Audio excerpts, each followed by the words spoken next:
بسم اللہ الرحمن الرحیم۔ وعلیکم معزز طلبہ کرام، آپ سب کیسے ہیں؟ آج ہم اصول الشاشی کے سبق نمبر 163 کو پڑھیں گے۔ آج کے سبق کا عنوان ہے احادیث کی اقسام۔ آج کی ہماری عبارت فصل فی اقسام الخبر سے شروع ہوتی ہے۔ آئیے سب سے پہلے عبارت پڑھ کے اس کا ترجمہ کرتے ہیں، اس کے بعد باقاعدہ سبق کی وضاحت کی طرف بڑھتے ہیں۔ مصنف علیہ رحمہ لکھتے ہیں فصل فی اقسام الخبر، یہ فصل حدیث کی اقسام کے بارے میں ہے۔ خبر رسول اللہ صلی اللہ علیہ وسلم بمنزلۃ الکتاب فی حق لزوم العلم والعمل به،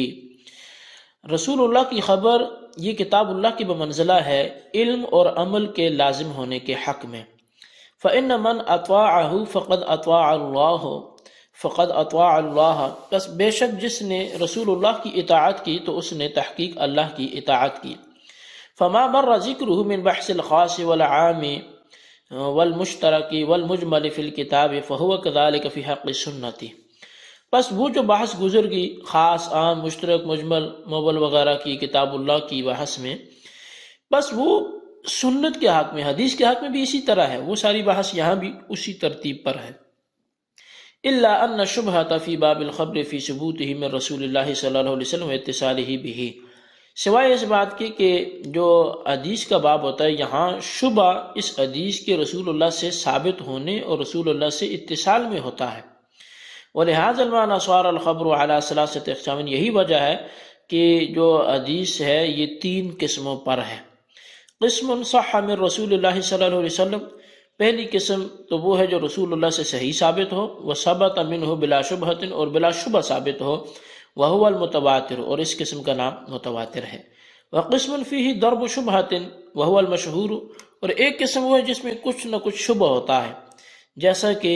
مشہور حدیث۔ وقسم فیہ احتمال و شبہۃ وہو الاحاد، اور ایک قسم وہ ہے جس میں احتمال بھی ہے اور شبہ بھی ہے، اور وہ خبر واحد جس کو بولتے ہیں وہ قسم ہوتی ہے۔ فالمتواتر ما نقلہ جماعت عن جماعت لا يتصور توافقهم على الكذب لکثرتهم، پس متواتر وہ خبر ہے کہ جس کو ایک جماعت نے دوسری ایسی جماعت سے نقل کیا ہو کہ جن کا ان کی کثرت کی وجہ سے کذب پر متفق ہونا متصور نہ ہو۔ واتصل بک ہکذا، اور تجھ تک بھی اے مخاطب اسی طرح پہنچے۔ مثال اس خبر متواتر کی مثال نقل القرآن و اعداد الرکعات و مقادیر الزکوٰۃ، جیسے قرآن کریم کا نقل کرنا جو تواتراً ہم تک پہنچ رہے، یا رکعات کی تعداد، یا اسی طرح اور زکوٰۃ کی مقدار۔ جی طلبہ کرام، یہ ہمارے آج کے سبق کی عبارت اور اس کا ترجمہ تھا۔ اب آئیے اس کی وضاحت کی طرف بڑھتے ہیں۔ مصنف علیہ رحمہ نے اقسام خبر کو بیان کرتے وقت سنت کے بجائے خبر کا لفظ اس لیے استعمال کیا کہ آنے والی قسموں کا تعلق قول رسول صلی اللہ علیہ وسلم سے ہے، کیونکہ جو ابحاث کتاب اللہ میں خاص و عام وغیرہ گزری ہیں وہی اقسام سنت میں بھی جاری ہوتی ہیں۔ لیکن سنت کی 3 اقسام قولی، فعلی اور تقریری میں سے صرف سنت قولی میں کتاب اللہ والی اقسام جاری ہوتی ہیں۔ لہٰذا مصنف کے اقسام نے خبر کا لفظ لا کر اس بات کی طرف اشارہ کر دیا کہ کتاب کی گزشتہ ابحاث صرف سنت قولی میں جاری ہوں گی، نہ کہ سنت فعلی اور تقریری میں۔ اب خبر رسول کا حکم کیا ہے؟ تو رسول اللہ کی حدیث کا حکم یہ ہے کہ علم اور عمل کے لازم ہونے میں جو مرتبہ کتاب اللہ کا ہے وہی مرتبہ حدیث رسول اللہ کا ہے۔ حکم کی وضاحت یہ ہے کہ جس طرح کتاب اللہ کے حق ہونے کا اعتقاد رکھنا اور اس پر عمل کرنا ضروری ہے، اسی طرح رسول اللہ صلی اللہ علیہ وسلم کی احادیث مبارکہ کے حق ہونے کا اعتقاد رکھنا اور اس پر عمل کرنا بھی ضروری ہے۔ مصنف نے حجیت سنت پر قرآن مجید سے ایک آیت بطور دلیل پیش کی۔ سنت رسول صلی اللہ علیہ وسلم کا حجت ہونا کتاب اللہ، اجماع اور عقل تینوں سے ثابت ہے۔ اب کتاب اللہ سے ثبوت ارشاد ربانی ہے۔ اللہ تبارک و تعالیٰ ارشاد فرماتا ہے سورہ نساء میں، من یطع الرسول فقد اطاع اللہ، جس نے رسول اللہ صلی اللہ علیہ وسلم کی اطاعت کی تو اس نے اللہ کی اطاعت کی۔ اللہ تعالیٰ نے رسول اللہ صلی اللہ علیہ وسلم کی اطاعت کو اپنی اطاعت قرار دیا ہے کہ رسول اللہ صلی اللہ علیہ وسلم کے ارشادات کی وہی حیثیت ہے جو قرآن کی ہے کہ دونوں کا ماخذ و منبع وحی الہی ہے۔ دونوں میں فرق یہ ہے کہ قرآن کے الفاظ و معانی دونوں وحی شدہ ہیں، جبکہ سنت میں الفاظ تو وحی شدہ نہیں ہیں لیکن معانی وحی شدہ ہیں۔ اسی وجہ سے قرآن مجید نے نبی کریم صلی اللہ علیہ وسلم کے احکامات کی پیروی کو اللہ تعالیٰ کے احکامات کی پیروی قرار دیا ہے۔ اب حضور نبی کریم صلی اللہ علیہ وسلم کے زمانہ اطہر سے لے کر آج تک تمام امت مسلمہ کا اس بات پر اتفاق ہے کہ سنت رسول صلی اللہ علیہ وسلم سے احکام اسی طرح ثابت ہوتے ہیں کہ جس طرح احکام قرآن مجید سے ثابت ہوتے ہیں۔ اب عقلی اگر اس بات پر دلیل پیش کی جائے تو یہ بات تو اظہر من الشمس ہے کہ حضرت محمد مصطفیٰ صلی اللہ علیہ وسلم اللہ تعالیٰ کے رسول ہیں، اور رسول ہونے کا مطلب یہ ہے کہ آپ کی پیروی کی جائے اور جو آپ حکم ارشاد فرمائیں اس سے بے چون و چرا تسلیم کیا جائے، ورنہ آپ پر ایمان لانا بے فائدہ ہوگا۔ خلاصہ یہ ہے کہ جب نبی علیہ السلام کی حدیث کی پیروی کا ثبوت قرآن مجید، اجماع اور عقل تینوں سے ہے، تو یہ کیسے ممکن ہو سکتا ہے کہ کوئی منکر حدیث ہو کر قرآن و حدیث کی اطاعت کا داعی ہو،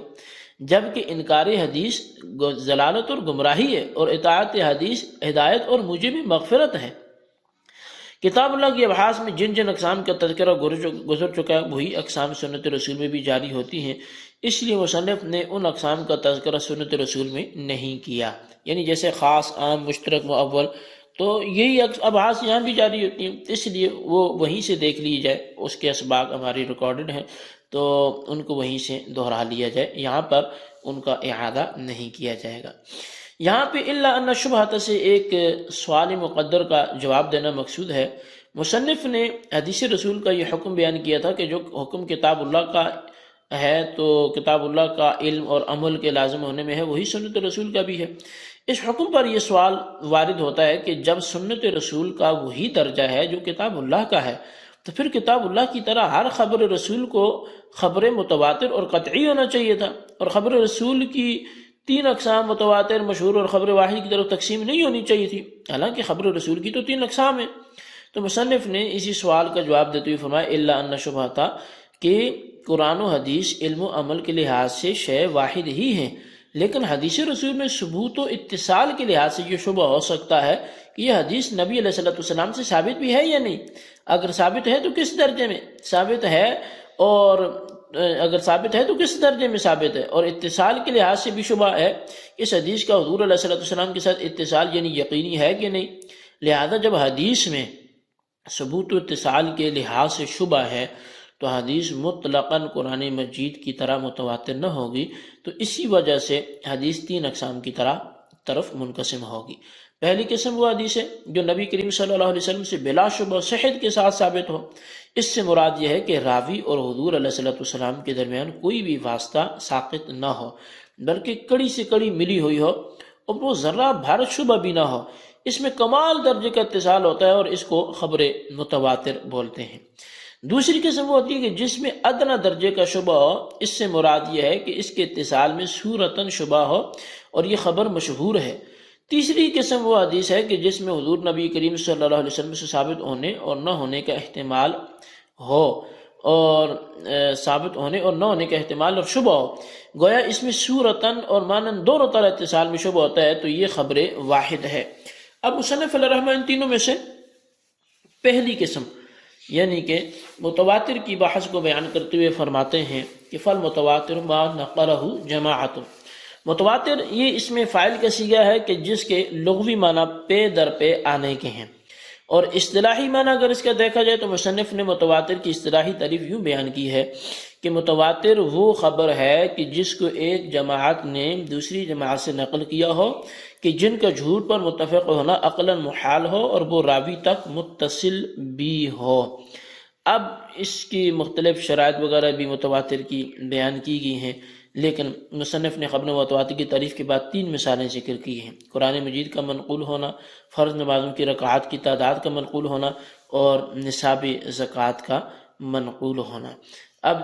یہ جو ہے احادیث متواترہ سے ثابت ہے، تو لہٰذا اس کو بطور امثلہ کے یہاں ذکر کیا گیا۔ اب اللہ تبارک و تعالیٰ کے پیارے حبیب علیہ السلام کی احادیث کے حوالے سے ہم نے یہ سنا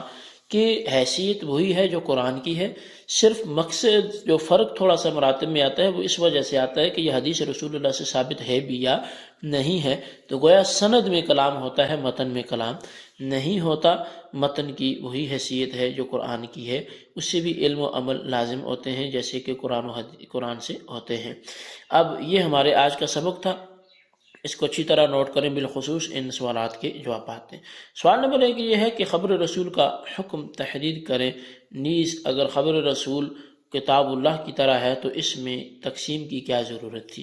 اور سوال نمبر 2 یہ ہے کہ خبر متواتر کا لغوی و اصطلاحی معنی تحریر کریں۔ اللہ تبارک و تعالیٰ سے دعا ہے جو کچھ ہم نے پڑھا سنا اسے